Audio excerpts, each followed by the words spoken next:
जय भीम जय जय भीम ಸ್ವಲ್ಪ ಜೋರಾಗಿ ಧ್ವನಿಯಲ್ಲಿ ಜೈ ಭೀಮ್ ಹೇಳಿ ಸರ್. ಇವತ್ತು ನಮಗೆಲ್ಲ ಗೊತ್ತೇ ಇದ್ದಂಗೆ 2014 ಕೇಂದ್ರದಲ್ಲಿ ಬಿಜೆಪಿ ಸರ್ಕಾರ ಬಂದಾದ್ಮೇಲೆ ಒಬ್ಬ ನಮ್ಮ ರಾಜ್ಯದವರು ಕೇಂದ್ರದಲ್ಲಿ ಮಂತ್ರಿ ಆಗಿದ್ರು ಅನಂತ್ ಕುಮಾರ್ ಹೆಗಡೆ ಅಂತ.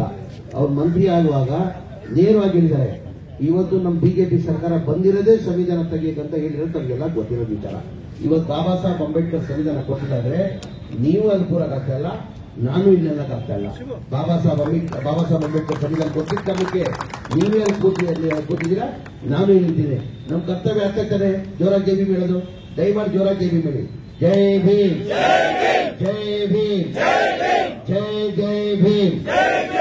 ವೇದಿಕೆ ಮೇಲೆ ಆಸೀನಿರುವ ನಮ್ಮ ಪಕ್ಷದ ಮುಖಂಡರು, ನನ್ನ ಅಣ್ಣ ಆದಂತ ಅಪರ್ಣ ಚಂದ್ರಶೇಖರ್ ಅವರೇ, ಇನ್ನೊಬ್ರು ನಮ್ಮ ಪಕ್ಷದ ಮುಖಂಡಿ ಮಾಜಿ ಮಹಾನಗರ ಪಾಲಿಕೆ ಸದಸ್ಯರಾದಂತ ಕೋಕಿಲ ಚಂದ್ರಶೇಖರ್ ಅವರೇ, ಇನ್ನೊಬ್ರು ಆತ್ಮೀಯರು ಒಕ್ಕೂಟ ಸದಸ್ಯರಾದಂತ ಅನ್ವರ್ ಪಾಷಾ ಅವರೇ, ಇನ್ನೊಬ್ರು ನಮ್ಮ ಪಕ್ಷದ ಮುಖಂಡರಾದಂತ ಡಿಸಿ ರಮೇಶ್ ಅವರೇ, ಬಿಡಬ್ಲ್ಯೂಎಸ್ಎಸ್ಬಿ ಎಸಿಇ ಆದಂತ ರಾಜು ಅವರೇ, ನಮ್ಮ ಬ್ಲಾಕ್ ಅಧ್ಯಕ್ಷ ಆದಂತ ವಿನಾಯಕ್ ಅವರೇ, ಆತ್ಮೀಯ ಆದಂತ ರಾಜು ಚಂದ್ರಶೇಖರ್ ಅವರೇ, ಆತ್ಮೀಯ ಆದಂತ ಸಿಎಂ ವೆಂಕಟೇಶ್ ಅವರೇ, ಗೌಸಿ ಅವರೇ, ರಾಮಕೃಷ್ಣ ಅವರೇ, ಡಿಕೆ ಲೋಕೇಶ್ ಅವರೇ, ಪಾಪಣ್ಣ ಅವರೇ, ರವಿ ಪ್ರಸಾದ್ ಅವರೇ, ರಾಜೇಂದ್ರ ಅವರೇ, ನಮ್ಮ ಬಿಡಬ್ಲ್ಯೂಎಸ್ಎಸ್ಬಿ ಎಇ ಆದಂತ ಸ್ನೇಹ ಅವರೇ, ಭಾಸ್ಕರ್ ರೆಡ್ಡಿ ಅವರೇ, ಧನರಾಜ್ ಅವರೇ, ವೇದಿಕೆ ಮೇಲೆ ಆಸೀನಿರುವ ಎಲ್ಲ ನಮ್ಮ ಪಕ್ಷದ ಮುಖಂಡರೇ, ಇಲ್ಲಿದ್ದಂತೆ ಎಲ್ಲ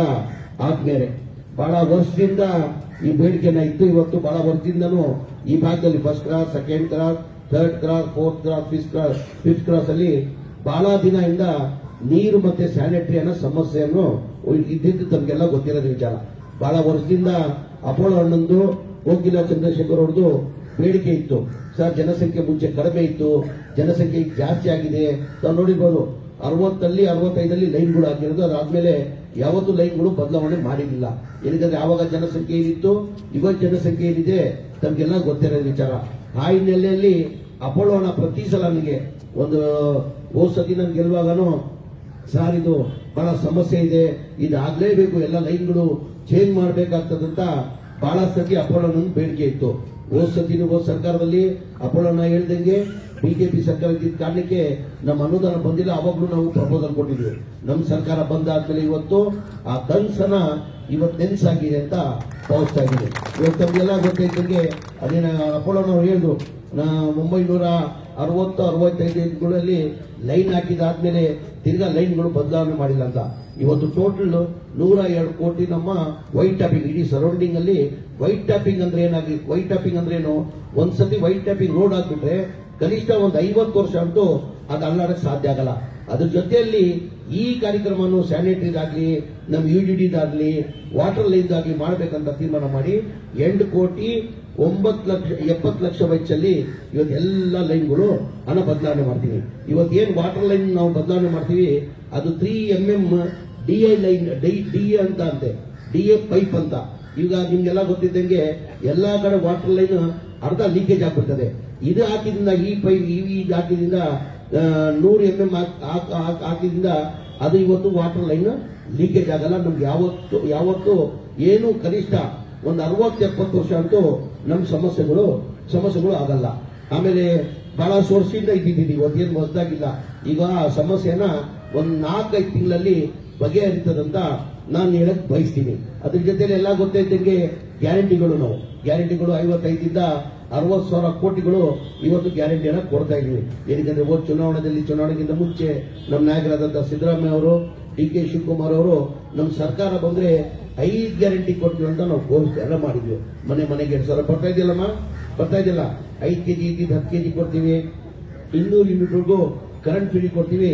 ಎಲ್ಲ ಹೆಣ್ಮಕ್ಳು ಎಲ್ಲಿ ಬೇಕಾದ್ರೆ ಕರ್ನಾಟಕ ರಾಜ್ಯದಲ್ಲಿ ಬಸ್ಸಲ್ಲಿ ಫ್ರೀ ಅಡ್ಡಾಡ್ಬೋದು ಅಂತ ಹೇಳ್ಬಿಟ್ಟು, ಆಮೇಲೆ ಅದರ ಜೊತೆ ಡಿಪ್ಲೊಮಾ ಹೊಡ್ರಿಗೆ 1,500 3,000 ಕೊಡ್ಬೇಕಂತ ನಾವು ಘೋಷಣೆ ಮಾಡಿದ್ವಿ.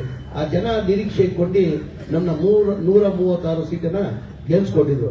ಗೆದ್ದಾದ್ಮೇಲೆ ಬಹಳ ಜನ ವಿರೋಧ ಪಕ್ಷದವರು ಹೇಳ್ತಾ ಇದ್ರು, ಇಲ್ಲ ಇದು ಚುನಾವಣೆ ಭಾಷಣ ಮಾಡಿದ್ದಾರೆ, ಈ ಗ್ಯಾರಂಟಿಗಳು ಕೊಡೋಕೆ ಸಾಧ್ಯ ಆಗಲ್ಲ, ಈ ಗ್ಯಾರಂಟಿ ಕೊಡಬೇಕಾದ್ರೆ ಕನಿಷ್ಠ 55ರಿಂದ 60 ಸಾವಿರ ಕೋಟಿ ಆಗ್ತದೆ, ಈ ಬರೇ ರಾಜಕೀಯ ಭಾಷಣ ಮಾಡಿದ್ದಾರೆ, ಈ ಗ್ಯಾರಂಟಿಯಲ್ಲಿ ಕೊಡೋಕೆ ಸಾಧ್ಯ ಆಗಲ್ಲ. ಅದು ನಮ್ಮ ಸರ್ಕಾರ ಬಂದು ಒಂದೇ ತಿಂಗಳಲ್ಲಿ ಈ 5 ಗ್ಯಾರಂಟಿಯನ್ನು ಲಾಗು ಮಾಡಿರೋದು ನಮಗೆಲ್ಲ ಗೊತ್ತಿರೋದು ವಿಚಾರ. ಅದ್ರಲ್ಲಿ 6ನೇ ಗ್ಯಾರಂಟಿ ಏನಕ್ಕಂತ ಈ ಮಾತು ಹೇಳ್ತೀನಿ ಅಂದ್ರೆ, ಈಗ ನಮ್ಮ ಚಾಮರಾಜಪೇಟೆ ಕ್ಷೇತ್ರದಿಂದ ನಾನು 5ನೇ ಬಾರಿ ನನ್ನ ಚಾಮರಾಜಪೇಟೆ ಕ್ಷೇತ್ರದ ಜಮೀರ್ ಅಹಮದ್ ಖಾನ್ ಅಂದ್ರೆ ಚಾಮರಾಜಪೇಟೆ ಮಗನೇ ಅಂತ ಹೇಳಿದ್ರು. 5ನೇ ಬಾರಿ ತಾವು ಗೆಲ್ಸಿ ಇವತ್ತು ತಾವು ಆಶೀರ್ವಾದ ಮಾಡಿದ ಕಾರಣಕ್ಕೆ ನಂಗೂ ಒಂದು ಮಂತ್ರಿ ಆಗ್ಬಿಟ್ಟು ಒಂದು ಸೇವೆ ಸಲ್ಲಿಸೋದ್ರ ರಾಜ್ಯದಲ್ಲಿ ಒಂದು ಅವಕಾಶ ಮಾಡ್ಕೊಟ್ಟಿದ್ದಂದ್ರೆ ದೇವರಾದ್ಮೇಲೆ ನೀವು ಚಾಮರಾಜಪೇಟೆ ಮತದಾರರಿಂದ ನನ್ಗೆ ಇವತ್ತು MLA ಮಾಡಿದ ಕಾರಣಕ್ಕೆ ಇವತ್ತು ನಾವು ಸಚಿವರಾಗಿ ಕೆಲಸ ಮಾಡ್ತಾ ಇದ್ದೀವಿ. ನನಗೆ ನಮ್ಮ ನಾಯಕರಾದಂತಹ ಸಿದ್ದರಾಮಯ್ಯ ಅವರು ನನ್ಗೆ ವಸತಿನೇ ಬೇಕಂತ ತಗೊಂಡೆ. ಏನಿಗೆ ವಸತಿ? ಬೇರೆ ಇಲಾಖೆ ತಗೊಳ್ಬೋದಾಗಿದ್ದು, ನಾನು ಬೇರೆ ಯಾವ್ದನ್ನ ತಗೊಳ್ಬಹುದಾಗಿದ್ದು. ಮನೆ ಮುಖ್ಯಮಂತ್ರಿಗಳಿಗೆ ನನ್ನ ವಸತಿನೇ ಬೇಕು ಅಂತ ಹೇಳ್ಬಿಟ್ಟು ಏನಕ್ಕೆ ತಗೊಂಡೆ ಅಂದ್ರೆ, ಬಡವರು ಸೇವೆ ಮಾಡಿ ಇಡೀ ಇದೆಲ್ಲ ಗೊತ್ತಿದ್ದಂಗೆ ಹಿಂದಿನ ಸರ್ಕಾರದಲ್ಲಿ ಸಿದ್ದರಾಮಯ್ಯ ಅವರು ಮುಖ್ಯಮಂತ್ರಿ ಇರುವಾಗ ಮನೆಗಳು ಸ್ಯಾಂಕ್ಷನ್ ಆಗಿತ್ತು. ಸ್ಲಂ ಬೋರ್ಡ್ ಅಲ್ಲಿ 1,80,202 ಮನೆಗಳು ಸ್ಯಾಂಕ್ಷನ್ ಆಗಿತ್ತು. ರಾಜೀವ್ ಗಾಂಧಿದಲ್ಲಿ 1,80,000 ಮನೆಗಳು ಸ್ಯಾಂಕ್ಷನ್ ಆಗಿತ್ತು. ಅದಾದ್ಮೇಲೆ ಬಿಜೆಪಿ ಸರ್ಕಾರ ಬಂತು, ಸಮ್ಮಿಶ್ರ ಸರ್ಕಾರ ಬಂತು, ಒಂದ್ ಮನೇನು ಸ್ಯಾಂಕ್ಷನ್ ಮಾಡಿಲ್ಲ, ಒಂದ್ ಮನೇನು ಕೊಡಕ್ಕೆ ಸಾಧ್ಯ ಆಗಿಲ್ಲ. ಕಾರಣ ಅಂದ್ರೆ ಒಂದ್ ಮನೆ ಕಟ್ಟಬೇಕಾದ್ರೆ 7.5 ಲಕ್ಷ ರೂಪಾಯಿ ಆಗ್ತದೆ. 7.5 ಲಕ್ಷದಲ್ಲಿ ಕೇಂದ್ರ ಸರ್ಕಾರದಿಂದ ಬಿಜೆಪಿಯಿಂದ ಕೇಂದ್ರ ಸರ್ಕಾರದಿಂದ 1.5 ಲಕ್ಷ ರೂಪಾಯಿ ಪ್ರಧಾನ ಮಂತ್ರಿ ದಯಮಾಡಿ ಕೇಳಬೇಕಿದ್ದು ನಮ್ಮ ಚಾಮರಾಜಪೇಟೆ ಕ್ಷೇತ್ರದವರು. ನಿಮ್ MLA ಏನ್ ಮಾಡಿದಾರಂತ ನಿಮ್ಮನ್ನು ಹೆಮ್ಮೆಯಿಂದ ಹೇಳ್ಕೊಂಡು ಬರ್ತೀವಿ.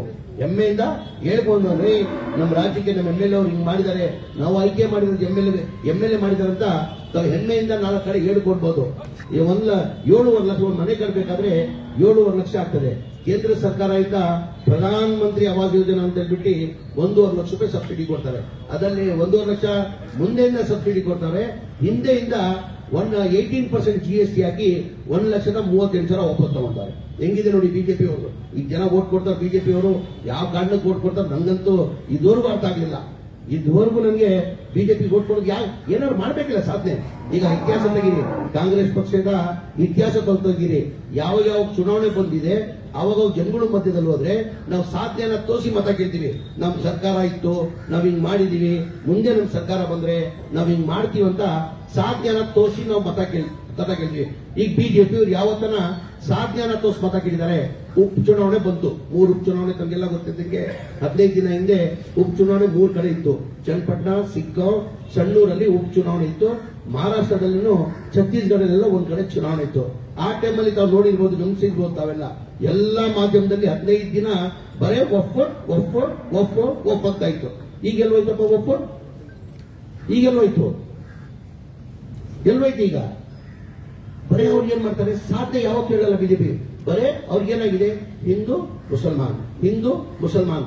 ಅವ್ರಿಗೆ ಯಾವ ಹಿಂದೂನು ಬೇಕಾಗಿಲ್ಲ, ಯಾವ ಮುಸಲ್ಮಾನು ಬೇಕಾಗಿಲ್ಲ, ಅವ್ರು ಬೇಕಾಗಿರೋದು ಅಧಿಕಾರ. ದಯಮಾಡಿ ಅರ್ಥ ಮಾಡ್ಕೊಳ್ಳಿ. ಇತ್ಯಾದಿ ತೆಗೀರಿ ನೀವು. ನಾನು ಹೇಳ್ತಾರೆ ಕೇಳ್ಬೇಡಿ ನೀವು. ಯಾವತ್ತೂ ಅವ್ರು ಸಾಧನೆಯನ್ನ ತೋರಿಸಿ ಒಂದ್ ಮತ ಕೇಳಿದ್ರಿ ಹೇಳ್ರಿ, ಇದೇ ಹೇಳ್ರಿ ಕೇಳ್ರಿ. ಬಿಜೆಪಿ ಮತ ಕೇಳಕ್ ಬರ್ತಾರಲ್ಲ, ಬಡವ್ರ ಮನೆ ಕೊಡೋದಲ್ಲಿ 1,50,000 ಪ್ರಧಾನ ಮಂತ್ರಿ ಆವಾಸ್ ಯೋಜನಾ ಅಂತ ಹೇಳ್ಬಿಟ್ಟು ಕೊಟ್ಟು 18% ಬಡವ್ರ ಮನೆಗೆ ಯಾರನ್ನ GST ಆಗ್ತಾ ಇದ್ರಿ.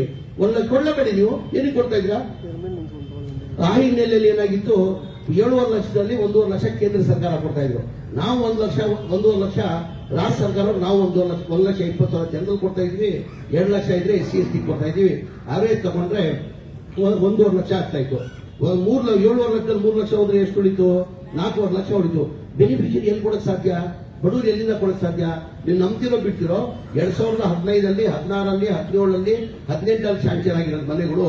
ಬೆನಿಫಿಷರಿ ಪೇಮೆಂಟ್ ನಮ್ಗೆ ಬರಬೇಕಾಗಿದ್ರು. ಸ್ಲಂ ಬೋರ್ಡ್ಗೆ 7,400 ಕೋಟಿ ಬೆನಿಫಿಷರಿ ಪೇಮೆಂಟ್ ಬರಬೇಕಾಗಿತ್ತು. ಯಾವ ಸ್ಲಂ ಬೋರ್ಡ್ಗೆ? ರಾಜೀವ್ ಗಾಂಧಿದು 2,100 ಕೋಟಿ, ಟೋಟಲ್ 9,500 ಕೋಟಿ ಬೆನಿಫಿಷರಿ ಪೇಮೆಂಟ್ ಬರಬೇಕಾಗಿದ್ದು. ನಮ್ ಬಂದಿದೆ ಟೋಟಲ್ 410 ಕೋಟಿ. ಯಾರೋ 5,000 ಕೊಟ್ಟವ್ರೆ, ಯಾರೋ 10,000 ಕೊಟ್ಟವ್ರೆ, ಯಾರೋ 15,000 ಕೊಟ್ಟವ್ರೆ, ಯಾರೋ 20,000 ಕೊಟ್ಟವ್ರೆ. ಆದ್ಮೇಲೆ ಕೊಡಕ್ಕೆ ಸಾಧ್ಯನೇ ಆಗ್ಲಿಲ್ಲ. ಆಮೇಲೆ ನಾನ್ ಮಂತ್ರಿ ಆದ್ಮೇಲೆ ನನ್ ಗಮನಕ್ಕೆ ಬಂದಾದ್ಮೇಲೆ ಮನೆ ಮುಖ್ಯಮಂತ್ರಿ ಗಮನಕ್ಕೆ ಹೆಂಗಪ್ಪ ತರೋದಿದು? ಈ ಗ್ಯಾರಂಟಿಗಳಿಗೆ 55ರಿಂದ 60,000 ಕೋಟಿ ಆಗ್ತದೆ. ಇದು ಮನೆಗಳು ಬಡವರು ಕಟ್ಕೊಡ್ಬೇಕಾದ್ರೆ ಕನಿಷ್ಠ 9,500 ಕೋಟಿ ಬೇಕಾಗ್ತದೆ. ಹೆಂಗ್ ಮನೆ ಮುಖ್ಯಮಂತ್ರಿಗಳು ಹೋಗಿ ಕೇಳದಂತ ಹೇಳ್ಬಿಟ್ಟು ಧೈರ್ಯ ಮಾಡಿ ಮನೆ ಮುಖ್ಯಮಂತ್ರಿಗೆ ಹೋಗಿ ನಾನು ಕೇಳಿದೆ, ಸರ್ ಈ ತರ ತಮ್ಮ ಹಿಂದಿನ ಸರ್ಕಾರದಲ್ಲಿ ತಾವು ಮುಖ್ಯಮಂತ್ರಿ ಇರುವಾಗನೇ ಈ ಮನೆಗಳು ಸ್ಯಾಂಕ್ಷನ್ ಆಗಿದ್ದು, ಅದಾದ್ಮೇಲೆ ಸಮ್ಮಿಶ್ರ ಸರ್ಕಾರ ಬಂತು, ಬಿಜೆಪಿ ಸರ್ಕಾರ ಬಂತು, ಒಂದ್ ಮನೇನು ಸ್ಯಾಂಕ್ಷನ್ ಮಾಡಿಲ್ಲ, ಒಂದ್ ಮನೇನು ಕೊಡಕ್ ಸಾಧ್ಯ ಆಗಿಲ್ಲ ಸರ್, ದಯಮಾಡಿ ಬಡವರು ಈ ತರ ಬೆನಿಫಿಷಿಯರಿ ಪೇಮೆಂಟ್ ಕೊಡಕ್ ಸಾಧ್ಯ ಆಗಲ್ಲ ಅಂತ ಮನೆ ಮುಖ್ಯಮಂತ್ರಿ ಗಮನಕ್ಕೆ ತಂದಾದ್ಮೇಲೆ ಮನೆ ಮುಖ್ಯಮಂತ್ರಿಗಳು ಎರಡು ಮೂರು ಮೀಟಿಂಗ್ ಮಾಡಿ ಮನೆ ಮುಖ್ಯಮಂತ್ರಿಗಳು 2-3 ಮೀಟಿಂಗ್ ಮಾಡಿ ನೀನ್ ಹೇಳ್ತಾರ ಸತ್ಯ ಇದು ಬಡವರಿಗೆ ಕೊಡಕ್ ಸಾಧ್ಯ ಆಗಲ್ಲ, ಅದು ಎಷ್ಟನ ಕಷ್ಟ ಆಗ್ಲಿ, ನಾನು ನಿನ್ ದುಡ್ಡು ಕೊಡ್ತಿರೋದು ಬಡವರಿಗೆ 1 ವರ್ಷದಲ್ಲಿ ಬಡವ್ರ ಮನೆ ಕಟ್ಕೊಡ್ಬೇಕಂತ ಹೇಳ್ಬಿಟ್ಟು ಈ ವರ್ಷದಲ್ಲೇ ಕ್ಯಾಬಿನೆಟ್ ತಂದು ಜನವರಿಯಲ್ಲಿ ಅಪ್ರೂವ್ ಮಾಡಿ ಫೆಬ್ರವರಿಯಲ್ಲಿ 500 ಕೋಟಿ ಕೊಟ್ಟಿದ್ದ ಕಾರಣಕ್ಕೆ 36,780 ಮನೆಗಳು ಕೊಟ್ವಿ. ಈಗಿನ ಬಿಜೆಪಿ ಅವರು ಕೊಡಕ್ ಸಾಧ್ಯ ಆಗಿಲ್ಲ. ಬಿಜೆಪಿ ಅವರು ಕೊಡಬೇಕಾಗಿದ್ದಾನೆ. ಬಡವ್ರ ಬಗ್ಗೆ ಅವ್ರ ಕಾಳಜಿ ಇರಲಿಲ್ವಾ? ಕುಮಾರಸ್ವಾಮಿ ಅವರು 1.5 ವರ್ಷ ಮುಖ್ಯಮಂತ್ರಿ ಆಗಿದ್ರು, ಯಡಿಯೂರಪ್ಪ 2 ವರ್ಷ ಮುಖ್ಯಮಂತ್ರಿ ಆಗಿದ್ರು, ಬಸವರಾಜ ಬೊಮ್ಮಾಯಿ ಅವರು 2 ವರ್ಷ ಮುಖ್ಯಮಂತ್ರಿ. ಬರೀ ಸಿದ್ದರಾಮಯ್ಯನ ಬಡವರ ಬಗ್ಗೆ ಕಾಳಜಿ ಇರೋದು. ದಯಮಾಡಿ ಅರ್ಥ ಮಾಡ್ಕೊಳ್ಬೇಕಾಗ್ತದೆ. ನೀವು 9 ವರ್ಷ ನಾನು ಕೊಡ್ತೀನಿ ಕಣೋ, ಇದು ಎಷ್ಟೆಲ್ಲ ಕಷ್ಟ ಆಗಿ ನೀನ್ ಬಡವ್ರ ಮನೆನ 1 ವರ್ಷ ಕಟ್ಕೊಡ್ಬೇಕಂತ ಮಾನ್ಯ ಮುಖ್ಯಮಂತ್ರಿ ಸೂಚನೆ ಮೇಲೆ 36,789 ಮನೆಗಳು ಕೊಟ್ಟಿದ್ದೀವಿ. ಈಗ ಅಸೆಂಬ್ಲಿ ಡಿಸೆಂಬರ್ ಅಲ್ಲಿ 9ನೇ ತಾರೀಕಿಂದ ಅಸೆಂಬ್ಲಿ ಕರೆದರೆ ಹುಬ್ಳಿ ಭಾಗದಲ್ಲಿ ಒಂದು ದೊಡ್ಡ ಕಾರ್ಯಕ್ರಮ ಮಾಡಿ ಇನ್ನ 42,000 ಮನೆಗಳು ಕೊಡ್ಬೇಕಂತ ತೀರ್ಮಾನ ಮಾಡಿದ್ದೀವಿ. ಏನಕ್ಕೆ ಈಗ ಕೊಡೋಕೆ ಸಾಧ್ಯ ಆಗಿಲ್ಲ? ಬಿಜೆಪಿ ಕೊಡ್ಬೋದಾಗಿತ್ತಾನೆ, ಏನಕ್ಕೆ ಕೊಟ್ಟಿಲ್ಲ? ಬಿಜೆಪಿ ಕೊಡ್ಬೇಕಾಗ್ತಾನೆ. ಆಮೇಲೆ ಯಾವ್ದಾರ ಒಂದು ತೋರಿಸ್ಲಿ, ಇಂತ ನಾವು ಕೆಲಸ ಮಾಡಿದ್ವಿ ಅಂತ ತೋರಿಸಿ ನಾನು ಅವ್ರು ಹೇಳಿದ್ದ ಕೇಳ್ತೀನಿ. ನಾನು ಹೇಳಿದೊಂದು ಸಾಧನೆ ತೋರಿಸ್ಲಿ, ಅವರು ಸಾಧನೆ ಮಾಡಲಿ. ಅವರು ದಯಮಾಡಿ ಇದೆಲ್ಲ ತಾವು ಅರ್ಥ ಮಾಡ್ಕೊಬೇಕು. ಸಾಯಂಕಾಲ ದೊಡ್ಡದಾಗಿ ಕಾರ್ಯಕ್ರಮ ಮಾಡ್ತಾ ಇದ್ದಾರೆ, ಅವಾಗ ತಾವೆಲ್ಲ ಬರ್ತೀರಂತ ನಾನು ನಿರೀಕ್ಷೆ ಇಟ್ಕೊಂಡಿದ್ದೀನಿ. ನನ್ನ ಅನಿಸಿಕೆ ಕನ್ನಡ ರಾಜ್ಯೋತ್ಸವ ಒಂದು ನಾಡ ಹಬ್ಬ, ನನ್ನ ಅನಿಸಿಕೆ ಬೇರೆ ಹಬ್ಬಗಳು ಬರ್ತದೆ.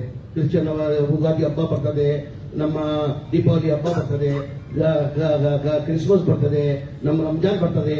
ಯಾವ ಹಬ್ಬ ಬಂದ್ರು ನಾವು 2-3 ದಿನ ಮೇಲೆ ಆಚರಿಸಲ್ಲ. ನಾವು 2-3 ದಿನ ಮೇಲೆ ಆಚರಿಸಲ್ಲ. ಯಾವ್ದಾರ ಒಂದು ಹಬ್ಬ, ನಾಡಹಬ್ಬ ನಾವು ವರ್ಷದಲ್ಲಿ 11 ತಿಂಗಳು ಯಾವ್ದಾರ ಹಬ್ಬ ಆಚರಿಸ್ತೀವಿ ಅಂದ್ರೆ ಅದು ಕನ್ನಡ ರಾಜ್ಯೋತ್ಸವ ಹಬ್ಬ ನಾವು ಆಚರಿಸ್ತಾ ಇದ್ದೀವಿ. ಇವತ್ತು ದಿನ ಸಂಜೆ ಕಾರ್ಯಕ್ರಮನ ದೊಡ್ಡ ಮಟ್ಟದಲ್ಲಿ ಅಪಳವನ ಒಂದು ದೊಡ್ಡ ಕಾರ್ಯಕ್ರಮ ಹಾಕೊಂಡಿದ್ರೆ ತಾವೆಲ್ಲ ಆ ಕಾರ್ಯಕ್ರಮ ಬರ್ತೀರಾ ನೀವು.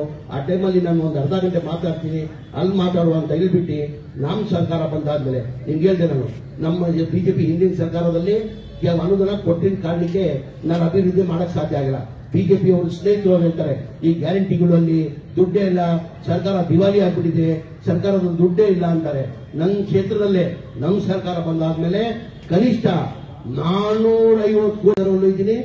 ಬಳ್ಳಾರಿಯಲ್ಲೂ ನಾನು ವಿಜಯನಗರ ಉಸ್ತುವಾರಿ ಮಂತ್ರಿ ಆಗಿದ್ದೀನಿ. ನಾನು ಮೊನ್ನೆ 2 ತಿಂಗಳ ಹಿಂದೆ ನನ್ನ ಮನೆ ಮುಖ್ಯಮಂತ್ರಿ ಜೊತೆ ಹೋಗಿ 280 ಕೋಟಿ ಗುದ್ಲಿ ಪೂಜೆಗೆ ನಾನು ಅಲ್ಲಿ ಬಳ್ಳಾರಿಗೆ ಮನೆ ಮುಖ್ಯಮಂತ್ರಿಗಳ ಜೊತೆ ಹೋಗಿದೆ. ಆವಾಗ ತುಕಾರಾಮ್ ಅಂತ MLA ಅವರು ನಮ್ಮ ಸರ್ಕಾರ ಬಂದಾದ್ಮೇಲೆ ಈ ಬಾರಿ ತುಕಾರಾಮ್ ಅವರು MLA ಆದ್ಮೇಲೆ 1,615 ಕೋಟಿ ಅನುದಾನ ತಂದಿದ್ದಾರೆ. ನನ್ನ ಕಣ್ಮುಂದೆ ಹೇಳ್ತಾರೆ. ನಾನು ಅದ್ರ ಜೊತೆಲಿ ಮಾಗಡಿದಲ್ಲಿ ಒಂದು ಕಾರ್ಯಕ್ರಮಕ್ಕೆ ಮನೆ ಮುಖ್ಯಮಂತ್ರಿಗಳ ಜೊತೆ ಹೋಗಿದೆ. ಅವಾಗ ಮಾಗಡಿಗೆ ಕನಿಷ್ಠ ಈ ನಮ್ಮ ಸರ್ಕಾರ ಬಂದಾದ್ಮೇಲೆ 1.5 ವರ್ಷದಲ್ಲಿ 400 ಕೋಟಿ ಅನುದಾನ ಕೊಟ್ಟಿದ್ದಾರೆ. ಈ ಬಿಜೆಪಿಯವರು ಎಲ್ಲ ದಿವಾಲಿಯಲ್ಲಿ ಯಾವ ಅಭಿವೃದ್ಧಿ ಕೆಲಸ ಆಗ್ತಾ ಇಲ್ಲ, ಸಿದ್ದರಾಮಯ್ಯ ಬರೀ ಗ್ಯಾರಂಟಿಗಳು ಕೊಟ್ಬಿಡ್ತಾರೆ, ಏನೇನು ಕೆಲಸ ಆಗ್ತಾ ಇಲ್ಲ ಅಂತ ಪ್ರಚಾರ ಮಾಡ್ತಾರೆ. ಆ ತರ ಅಲ್ಲ. ಸಿದ್ದರಾಮಯ್ಯ ಅನುಭವ ತಮ್ಗೆಲ್ಲ ಗೊತ್ತಿದ್ದಂಗೆ ನನ್ನ ಅನಿಸಿಕೆ 15 ಬಜೆಟ್ ಮಾಡಿದ್ದಾರೆ ಸಿದ್ದರಾಮಯ್ಯ ಅವರು. ಅವ್ರಿಗೆ ಗೊತ್ತು ದುಡ್ಡು ಎಲ್ಲಿಂದ ತರೋದು, ಎಲ್ಲಿಂದ ಕೆಲಸ ಮಾಡೋದಂತ ಸಿದ್ದರಾಮಯ್ಯ ಅವ್ರಿಗೆ ಗೊತ್ತಿದೆ.